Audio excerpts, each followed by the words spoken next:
Salud. Este es el espacio radial de la gestión obrera del SECOP. Hoy es sábado, sé que es sábado hoy, y debe ser 4 por ahí. Sábado 4 de junio del 2016. Llevamos un largo periodo de tiempo de audición radial, ¿no? A veces nosotros informamos porque hay gente que no sabe. Nosotros llevamos desde el año 2006 en forma ininterrumpida, vamos por los 11 años ya prácticamente, de audiciones radiales, y le somos sinceros, jamás preparamos una audición. Jamás nosotros le dedicamos un tiempo a la preparación de lo que vamos a decir. Y pueden ser varios los motivos, ¿no? Pero creo que uno es el fundamental. Este gobierno tiene para pegarle sin preparar nada. Es tan malo, ¿no?, que cualquier trabajador consciente no precisa preparar ningún tipo de audición como para denunciar la situación que se está viviendo, ¿no? Yo tengo un informe del economista José Antonio Roca, que salió publicado en un diario Montevideo el jueves, y bueno, un poco plantea la situación desde el punto de vista económico sobre el tema de las grandes corporaciones, ¿no? Y cuáles son los personajes que andan en la vuelta. Cuando nosotros decimos el verdadero enemigo, ¿no? El único enemigo que tienen los pueblos es el capital. Y es bueno de vez en cuando informarse al respecto, ¿no?, para después poder analizar la situación. Siempre es bueno recalcar: estos gobiernos no son enemigos del pueblo, no son los responsables de la situación que se vive. Estos gobiernos son agentes, ¿no? Algunos dicen asalariados. Nosotros no entendemos que sean asalariados. Nosotros entendemos que son representantes del capital, ¿verdad? Son los que defienden sus intereses, son los que aplican las políticas que el capital manda a aplicar. Y vaya si hacen bien los deberes, ¿no? Vaya si lo hacen bien. Los tipos tienen la capacidad de poder llevar adelante planes que realmente son totalmente antipopulares, ¿no? Digo, ahora estamos viviendo un ajuste fiscal que es un elemento más de esos deberes, ¿no?, que aplica el gobierno. Los deberes los aplica el gobierno no solo a través del Ministerio de Economía. El Parlamento juega un gran papel para la aplicación, ¿no?, de estos planes. No olvidemos del inicio mismo del proceso de entrega, ¿no? El proceso de entrega de nuestra soberanía al capital financiero, ¿no? Cuando decimos capital financiero decimos las multinacionales. Cuando se aplican las políticas de apertura al ingreso de los capitales y las consecuencias que eso trae, ¿no? No es casualidad que nadie hable de estas cosas, ¿no? Digo, se habrán dado cuenta que últimamente es poco lo que se habla de las bondades de las multinacionales. Ha cambiado la propaganda de los medios masivos de comunicación hacia la población. Ustedes recordarán, cuando estamos hablando a nivel nacional, ¿no? Nosotros vivimos en un departamento donde está instalada la pastera más grande del mundo. Y hace algunos años, no muchos años, cuando comenzaba el proceso de instalación de la multinacional, los medios de comunicación a nivel nacional y fundamentalmente en el departamento de Colonia, al servicio de la multinacional, ¿no?, bombardeaba la cabeza de la gente planteando las bondades, lo bueno, lo beneficioso que iba a ser para el departamento y para el país una inversión de 2.000 millones de dólares. Y recordarán también en la propia localidad donde está instalada la multinacional, como se hacía toda una campaña de ablande, diríamos nosotros, de ablande, una campaña de ablande, y que tenía como principal objetivo minimizar la denuncia, ridiculizar la denuncia de aquel grupo de gente que a nivel nacional estaba denunciando los daños que podía causar la instalación de esta multinacional. Entonces los medios estuvieron al servicio de la multinacional, que no es otra cosa que estar al servicio de la política económica, ¿verdad? Porque cuando alguien defiende de la forma que ha sido defendida la instalación de esta multinacional, lo que está haciendo es defendiendo la política económica, porque la instalación del capital financiero es parte de la política económica, parte fundamental de la política económica. Es decir, la política económica de esta multipartidaria que gobierna nuestro país, y decimos multipartidaria que gobierna nuestro país en materia económica porque no hay oposición. Ante la instalación del capital financiero, no hay un solo partido de los 4 que han gobernado este país, desde el Poder Ejecutivo y desde el Parlamento, que se hayan opuesto al ingreso del capital financiero. Es más, cuando comenzó el proceso de déficit fiscal, como ellos denominan desaceleración económica, crisis, los representantes de los partidos que la gente y los medios dicen oposición, que no es cierto, no existe oposición. Alguno dijo, bueno, sería bueno que las multinacionales pagaran impuestos. Los dirigentes de los partidos de la mal llamada oposición salieron a los medios a decir que no, que bajo ningún concepto se le debía cobrar impuesto al capital financiero. Entonces decimos multipartidaria al servicio de la política económica. Una política económica que es compartida totalmente por los 4 partidos mayoritarios de nuestro país. En materia económica no hay oposición, por consecuencia, en este país no hay oposición. Porque todo se basa en la política económica. En realidad, en los países dependientes, como el nuestro, dependiente de los lineamientos externos, el ministro de Economía es el primer ministro. Es el ministro que define todos los lineamientos. Y los destinos de un país están sometidos a la política económica de ese país. Los conflictos en cualquier país del mundo están basados en la política económica. No existe ningún país, históricamente, que sus conflictos internos no hayan estado basados pura y exclusivamente en la aplicación de políticas económicas. Es sencillo de entender. Lo hemos repetido y ahora lo decimos de este punto de vista. Si un gobierno gobierna para el capital,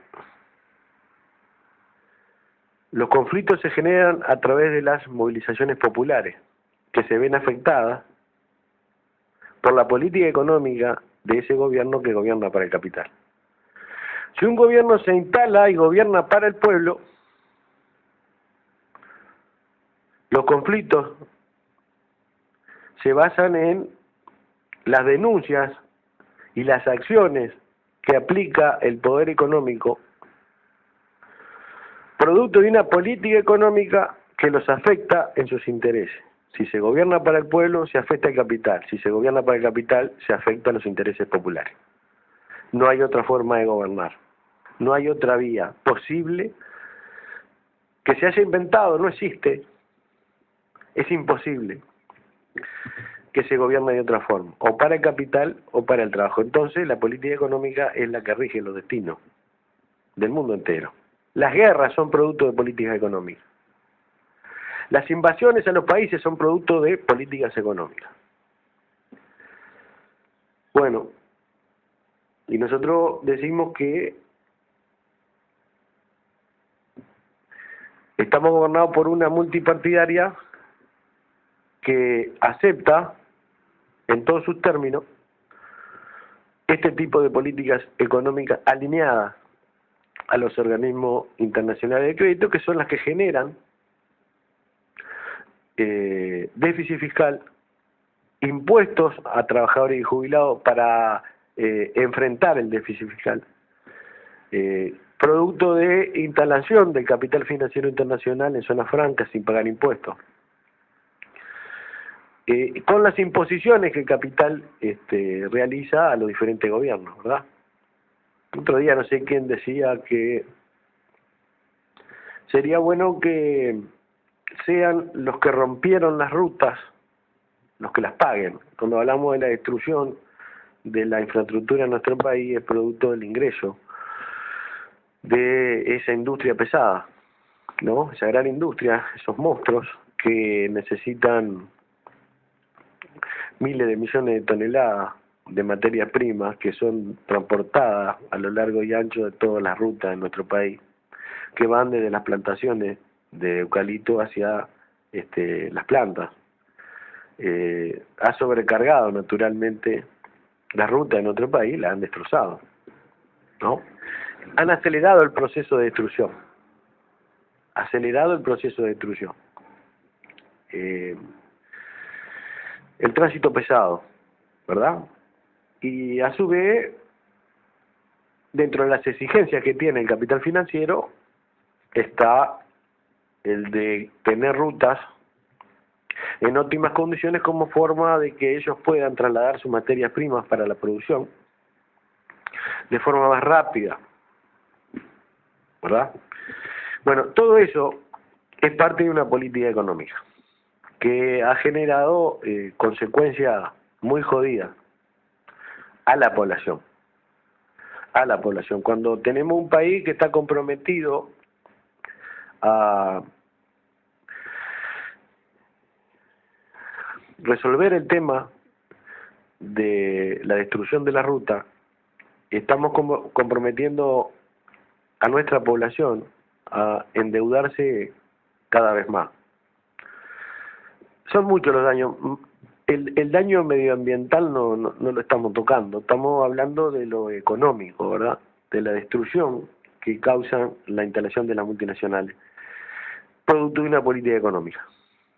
Eso hay que grabárselo bien. Entonces, tenemos un gobierno o una fuerza política desde el Poder Ejecutivo apoyada por 3 partidos desde el Parlamento Nacional para la aplicación de una política económica totalmente antipopular. Estamos sufriendo las consecuencias de la instalación del capital financiero. Estamos sufriendo las consecuencias de la injerencia del capital financiero en la legislación de nuestro país. Han condicionado la política económica de nuestro país al servicio de las ganancias, de los intereses del capital financiero. Eso significa pérdida de soberanía, pérdida de independencia, rebaja salarial, deterioro de las condiciones de salud pública, educación pública, vivienda. Esto es la consecuencia de la instalación del capital, en las condiciones en las que está instalado. Alguno podrá decir, pero entonces sin capital, ¿qué tipo de inversión o qué se puede generar? No, sin capital no se puede generar. Estamos hablando de las condiciones en las que se ha instalado el capital. Eso es uno de los elementos fundamentales. Dice José Antonio Roca, que aparece en un informe en un diario de Montevideo: las grandes corporaciones económicas en su afán por extraer recursos naturales del sur y ampliar mercados, promueven acuerdos internacionales que garanticen mayor impunidad a su accionar. Preservación del medio ambiente, normas laborales, son sacrificados a su rentabilidad. Tratados como el TISA, los acuerdos transpacíficos, convenios bilaterales entre Estados Unidos y la Unión Europea con diversos países del sur se encaminan en esa dirección y tienden a consolidar un orden jurídico que garantice el liderazgo económico de los centros imperiales en la producción de servicios y el uso de patentes y marcas. El saqueo de bienes naturales y la impunidad financiera implican paralelamente mayores transferencias de riqueza desde el sur hacia el norte. Estos procesos significan ataques directos al poder de compra de salarios y pasividades, reducción de gastos sociales, especialmente en salud, vivienda, educación, aceleración de la cesión de espacios públicos rentables al capital privado. No es casual entonces que se reiteren en la agenda de los gabinetes económicos ajustes de ingresos y gastos del sector público en beneficio del sistema financiero internacional y o explotaciones extractivas. Una de las consecuencias es la mayor concentración y extranjerización de los mercados en el santo nombre de la competencia perfecta. Los ejemplos que brindan gobiernos del Mercosur son ilustrativos y constituyen el complemento de las estrategias imperiales. Mientras subsidian por los más diversos canales a grandes capitales privados, los cánticos a las bondades del libre mercado acompañan la escena, reiterando el estribillo de la reducción de gastos del Estado. Paralelamente, los ministros de Relaciones Exteriores con mayor o menor claridad expresan su voluntad de mantener relaciones carnales con Estados Unidos y Europa. Serra en Brasil, Nin Noboa en Uruguay, Malcorra en Argentina dejan poco lugar a dudas sobre sus intenciones. Más y más apertura en el sur, facilitando el ingreso de todo tipo de mercancías, servicios y capitales, mientras los imperios protegen a rajatablas su producción local en el nombre de la libertad y comercio. Paralelamente expulsan o matan inmigrantes, no sé en nombre de qué. La historia de crisis resultantes de estos tipos de políticas, impulsados desde el Fondo Monetario Internacional y el Banco Mundial, no es obstáculo para que intenten redoblar la apuesta. Frecuentemente la aplicación de las recetas requiere la presencia directa de hombres vinculados a la banca internacional en la dirección de los ministerios de Economía. Enrique Meireles es presidente por 12 años de Bank Boston en Brasil y luego durante varios años en Estados Unidos. Pratt Gay, exdirector de estrategia de la banca Morgan en Londres y asesor de su vicepresidente en Argentina, reiteran el protocolo. De todas maneras no tienen nada nuevo que ofrecer y la careta se les cae de inmediato. Las relaciones peligrosas entre políticos y empresarios generan zonas afines a la corrupción. Sus cruzadas moralizadoras les explotan en la mano. El ejemplo de Petrobras en Brasil salpica en diversas direcciones. El ministro de Planeamiento de Temer, Romero Jucá, fue separado del cargo por haber reconocido en una conversación privada su deseo de frenar investigaciones, ya que él y diversos miembros del gobierno estaban involucrados en el escándalo. En Argentina, la revelación de las empresas de Macri y diversos connacionales en Panamá y la duplicación de sus patrimonios en un año genera fuertes dudas. En Uruguay, concesiones de ANCAP, Gas Ayago, entre otras, dejan interrogantes. Los pueblos tienen la palabra. Mediante compra del sector público, participaciones público-privadas en las que el sector público carga con costos y los privados se llevan las ganancias. Gastos en obras de infraestructura al servicio casi exclusivo de empresas extractivas, salvatajes de empresas quebradas, entre una cantidad de etcéteras. Estos datos son de Wikipedia y aparecen en una nota de José Antonio Roca. Se concreta el nuevo ajuste fiscal, aumento de impuestos a los salarios y pasividades, prórroga de gasto público con aroma a disminución.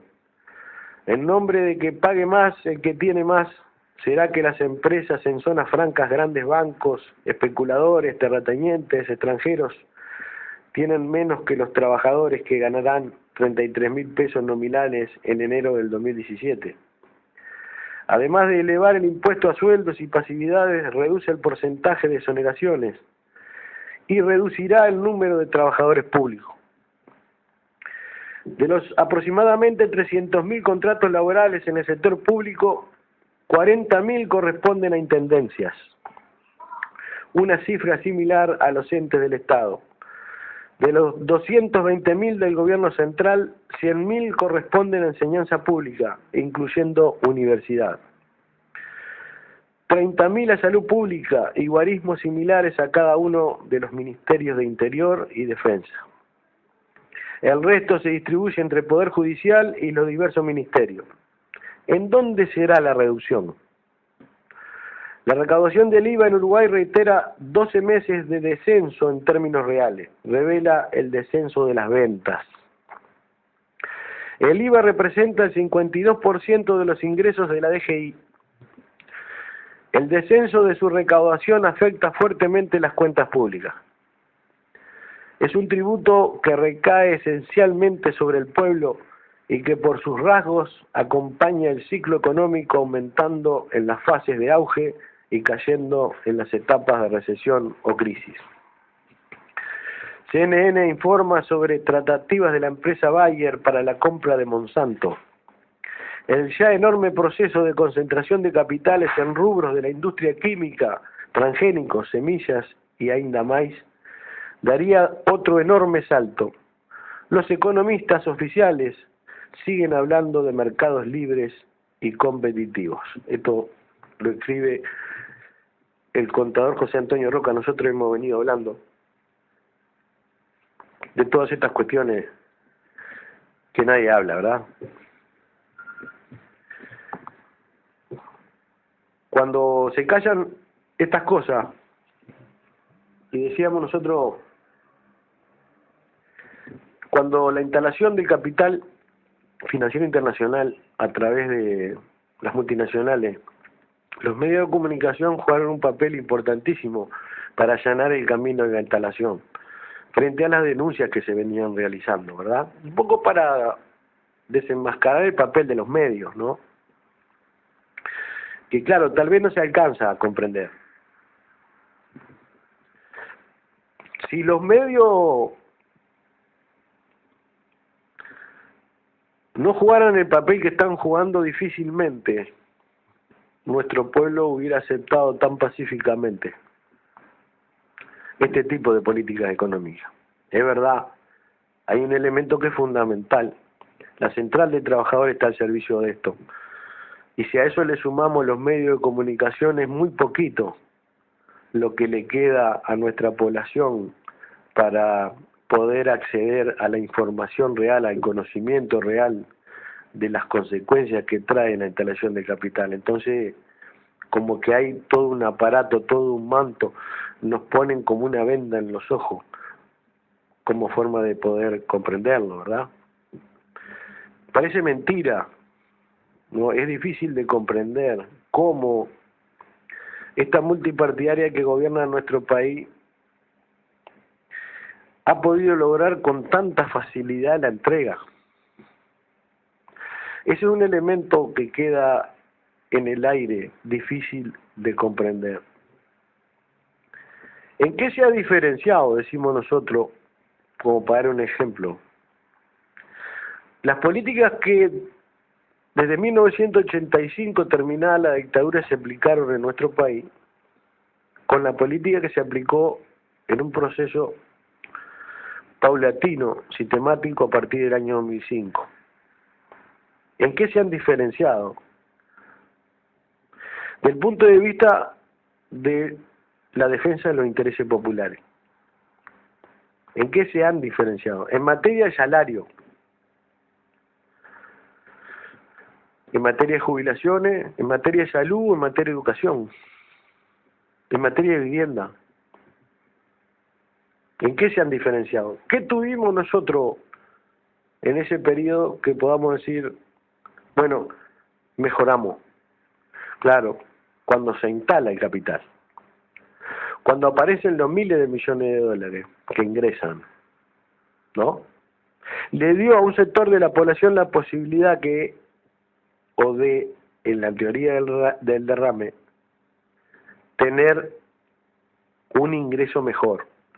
El ingreso del capital permitió que en la construcción de las enormes plantas se emplearan a miles de trabajadores.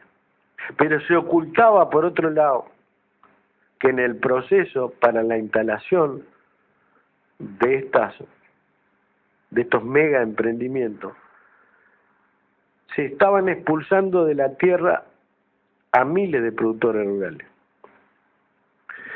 Ahí es donde jugaron el papel fundamental los medios y la propia central de trabajadores que ocultó este tipo de cuestiones.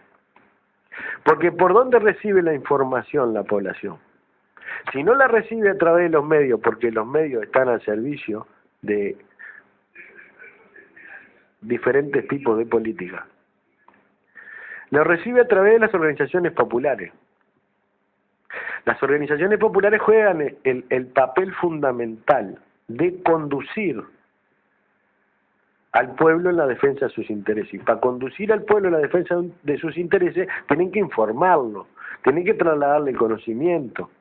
Nadie arrea a la gente porque sí a rebelarse, al enfrentamiento contra políticas que atentan contra sus intereses. Primero, el pueblo tiene que estar convencido que ese es el camino. Entonces, no recibíamos la información a través de los medios de comunicación porque estaban al servicio de la instalación de las multinacionales, por diferentes motivos, pero fundamentalmente porque los dueños de los medios de comunicación son parte también del negocio del capital. Lo que nos tocó vivir y nos sigue tocando vivir es el papel triste de la organización social más grande de nuestro país, que es la Central de Trabajadores, que ocultó a los trabajadores ese tipo de información y jugó a favor de la instalación, utilizando la metodología más sencilla. Se va a instalar una planta que va a emplear a 6.000 trabajadores, entonces claro, ¿verdad? Por otro lado, eran muchos más miles los puestos de trabajo que se perdían en la tierra, producto del monocultivo del eucalipto, que es la materia prima para que las plantas puedan funcionar. Si no se hubiera preparado el terreno para la materia prima, le hubiera salido mucho más caro a la multinacional poder abastecerse de materia prima. Necesitaban la materia prima en nuestro país. Bueno, la plantación del eucalipto, millones de hectáreas, expulsó a los productores de alimentos, miles de puestos de trabajo perdidos en un proceso anterior a la instalación de la planta, que se ocultó por parte de las organizaciones populares, se ocultó por parte de los medios de comunicación. No había acceso a la denuncia, los medios de comunicación cerraron el camino, se preparó el terreno.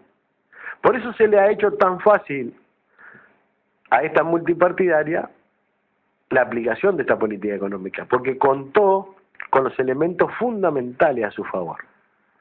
Y el más fundamental de todo es la organización social más grande de nuestro país.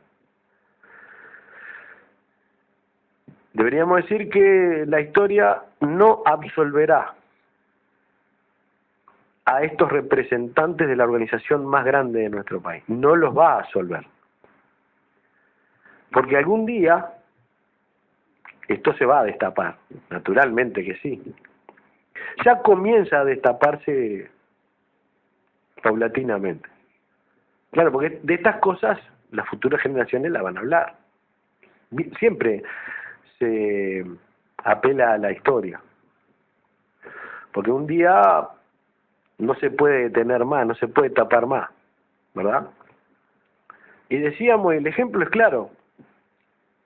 ¿En qué se ha diferenciado la política salarial de los partidos neoliberales, confeso, que siguen siéndolo, pero que fueron gobierno del 85 para acá, con las políticas salariales de el actual gobierno, acompañado por los mismos que gobernaron y que hoy desde el Parlamento se juntan, forman la multipartidaria para la aplicación de esta política económica. Y bueno, acá está el gran tema. Para la aplicación de la política neoliberal, a partir de finales de la década del 80, el gobierno del Partido Nacional tuvo que eliminar los consejos de salarios. ¿Por qué? Para la aplicación de la política neoliberal.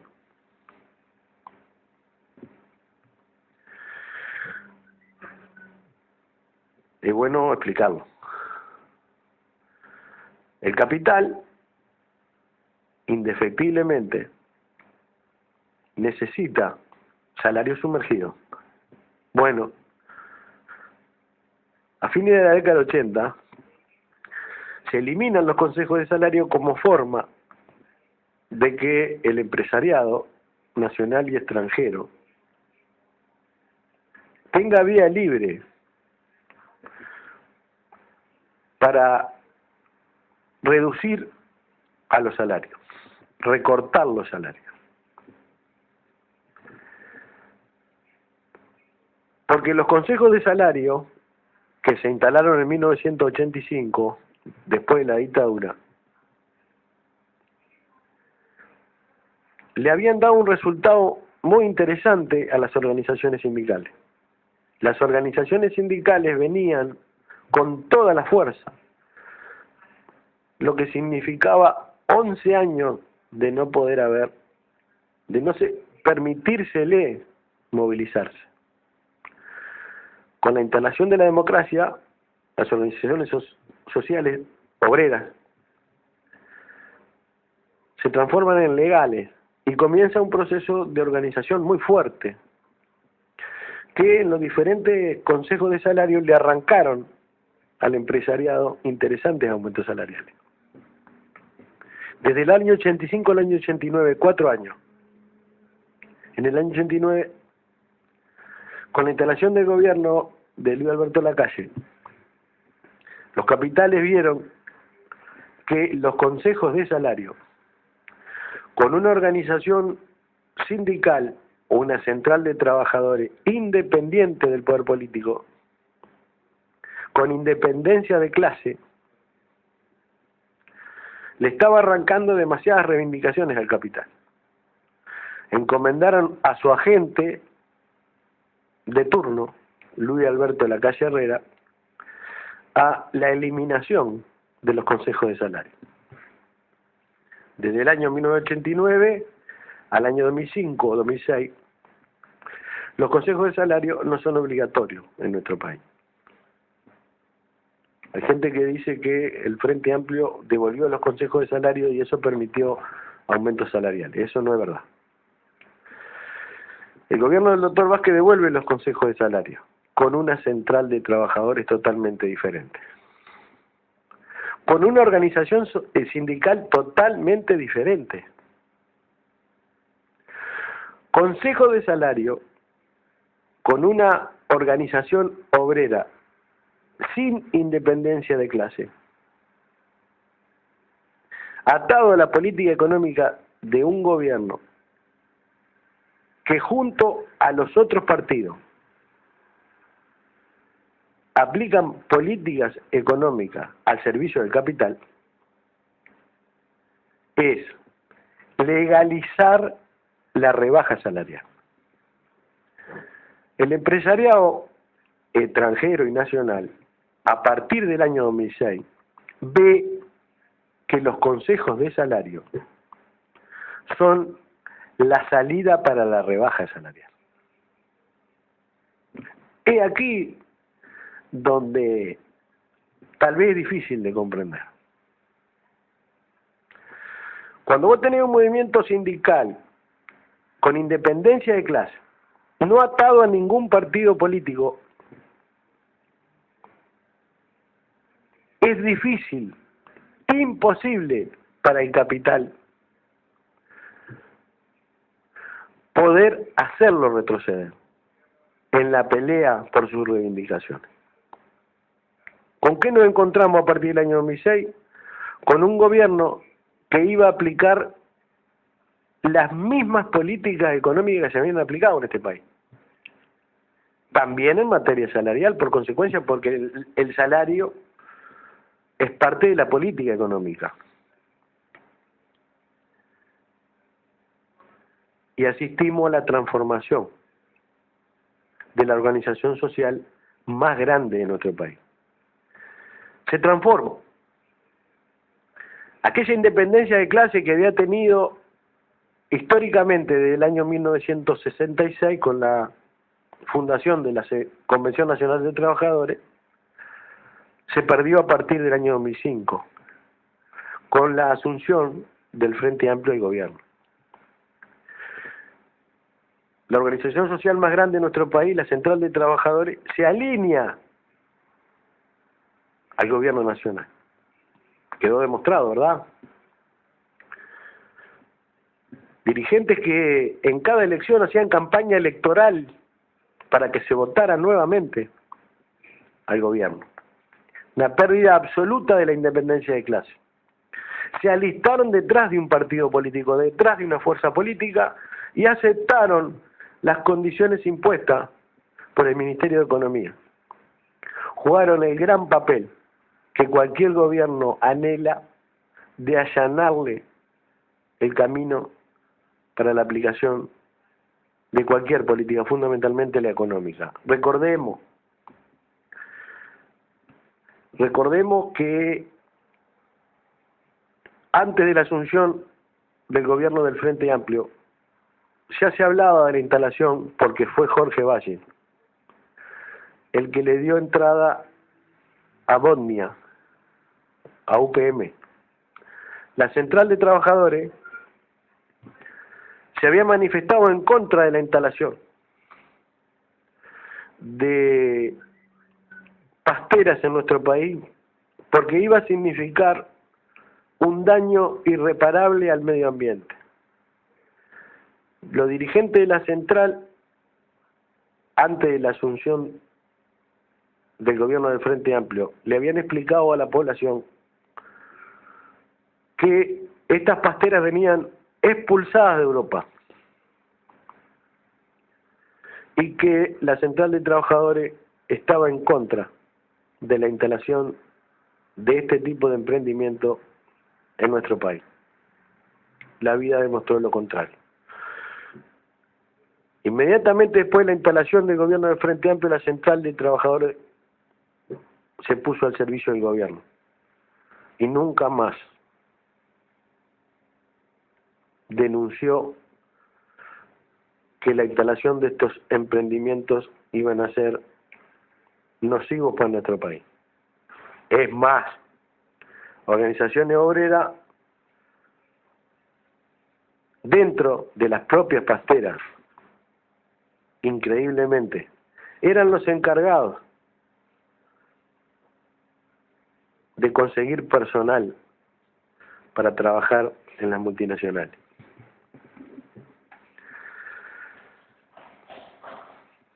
Nosotros estamos tratando de explicar por qué se le hizo tan sencillo a esta multipartidaria la aplicación de este tipo de políticas económicas. Nosotros nos preguntamos, ¿los gobiernos blanco y colorado hubieran podido aplicar tan libremente este tipo de políticas económicas que siempre soñaron aplicar?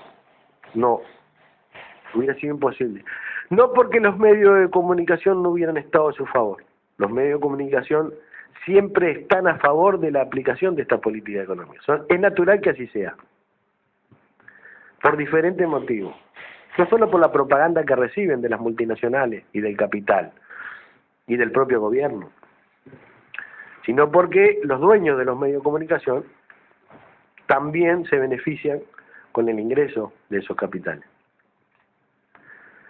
Pero por primera vez en la historia, los que debían estar en contra de la aplicación de estas políticas económicas se pusieron a favor. Ahora, alguno se preguntará, ¿los más de 400.000 afiliados son conscientes de lo que está pasando? Claro que no. Claro que no, no son responsables de lo que está pasando. Es aquí donde aparece esa cúpula, ese aparato que nosotros denominamos, ese aparato rentado que utiliza el movimiento obrero como trampolín para terminar después ocupando cargos directamente en el gobierno. Por eso, a lo largo y ancho del país, aparecen un altísimo porcentaje de ese aparato nacional de dirigentes rentados, semirrentados, con licencias gremiales,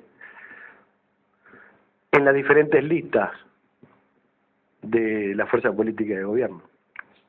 La independencia de clase se perdió absolutamente. Los consejos de salario terminaron siendo organismos que legalizaban la rebaja salarial. ¿Qué más quiere un empresario, un capitalista? Que se firme la rebaja, que se acepte la rebaja oficialmente y se homologue por parte del gobierno. La rebaja salarial, la reducción de las condiciones de trabajo terminaron siendo institucionalizadas a través de los consejos de salario porque fueron aceptadas por el movimiento obrero. El mejor ejemplo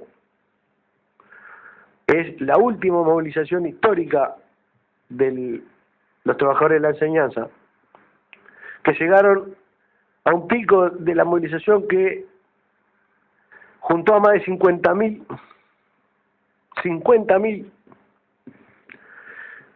y que independientemente de la movilización, de la concentración de 50.000 y un largo periodo de conflicto, se terminó acordando increíblemente por lo mismo que había ofrecido el gobierno antes de comenzar la lucha.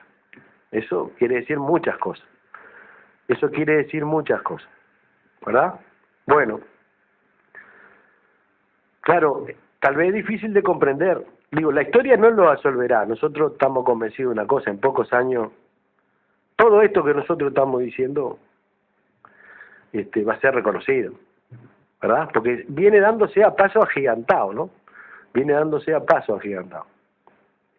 No se interprete que el gobierno es el enemigo.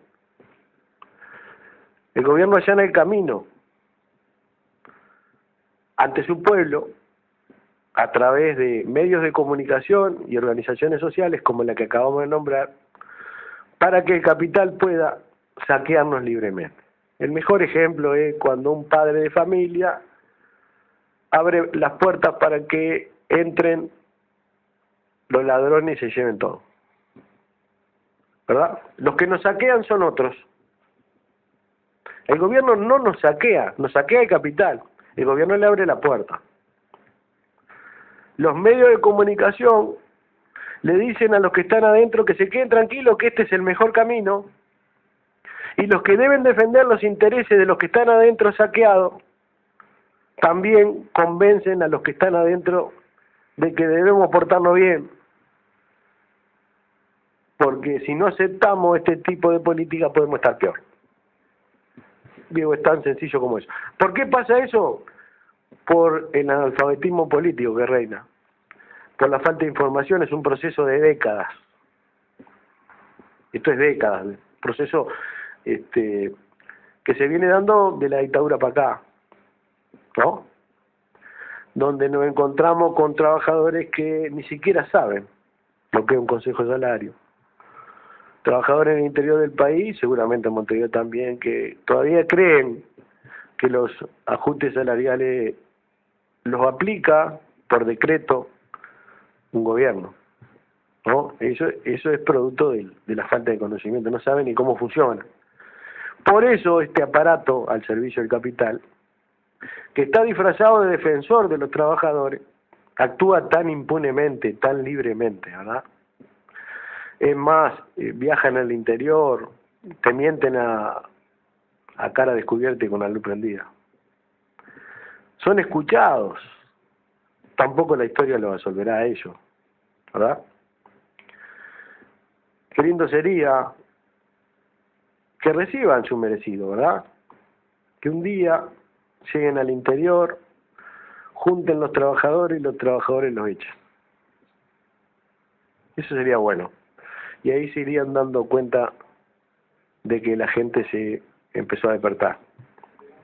Bueno, se trata de esto, digo, nosotros no nos queda mucho por hablar porque tenemos poco tiempo.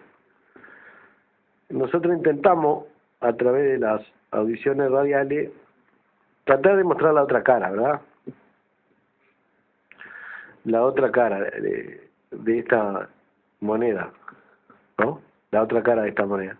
Llevamos prácticamente 12 años de apertura del capital financiero. El otro día el presidente de la República decía que unos 900.000 trabajadores no van a ser tocados por el ajuste fiscal. Lo decía como un triunfo. Si 900.000 trabajadores no van a ser tocados por el ajuste fiscal, estamos hablando de que un 60-70% de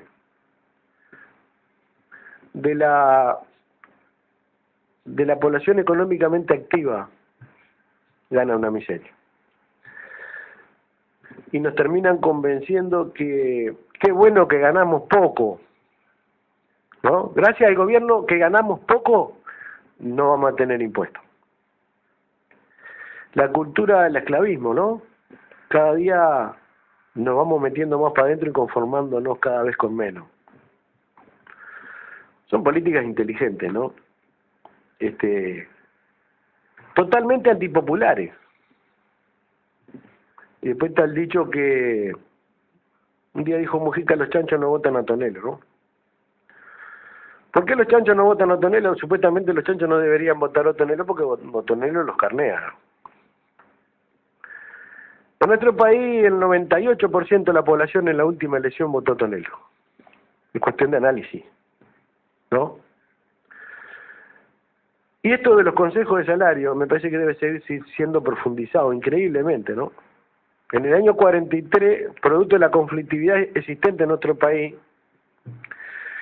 el desarrollo sostenido de las organizaciones populares hacían retroceder al capital y a través de las huelgas le arrancaban lo que los trabajadores necesitaban. Entonces, ¿qué hizo el capital? Se reunió con el gobierno y dijo, vamos a tener que elaborar una ley para eliminar tanta cantidad de conflictividad porque estamos perdiendo un platal.